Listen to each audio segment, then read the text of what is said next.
Audio Jungle.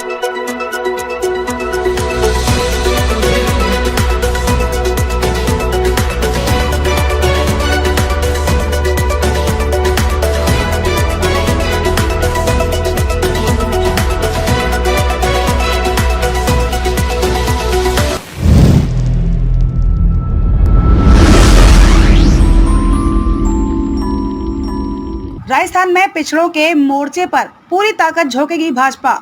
Ashok Gehlot के जिले में बनेगी रणनीति। राजस्थान में सामाजिक समीकरणों को ध्यान में रखते हुए भाजपा ने पिछड़ा वर्ग मोर्चा को भी उतार दिया है।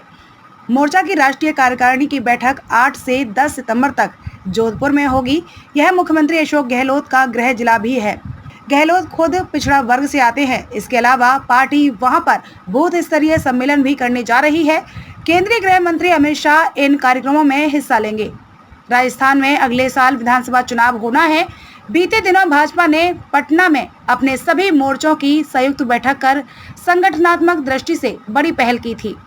अब उसके विभिन्न मोर्चे विभिन्न राज्यों में अपनी अलग बैठकें कर रहे हैं।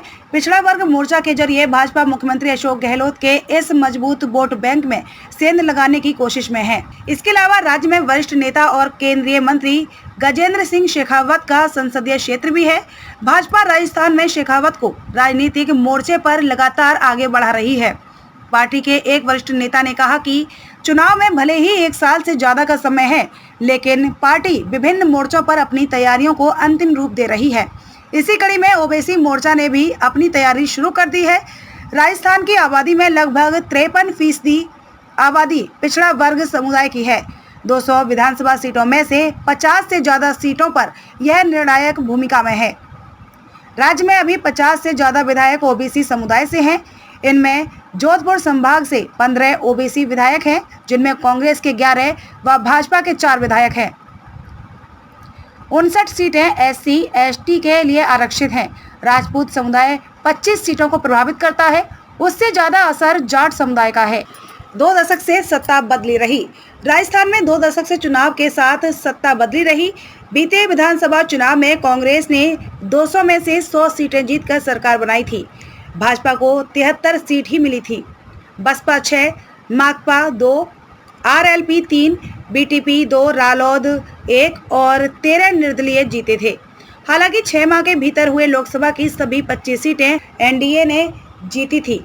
इसमें भाजपा को 24 व सहयोगी आरएलपी को 1 सीट मिली थी। राजस्थान में भाजपा अकेले ही चुनाव मैदान में उतरने की तैयारी में है। गौरतलब है कि पिछले लोकसभा चुनाव में भाजपा के साथ हनुमान बेनीवाल की स्थानीय पार्टी ने ही मिलकर चुनाव लड़ा था और खुद बेनीवाल लोकसभा सदस्य बने थे।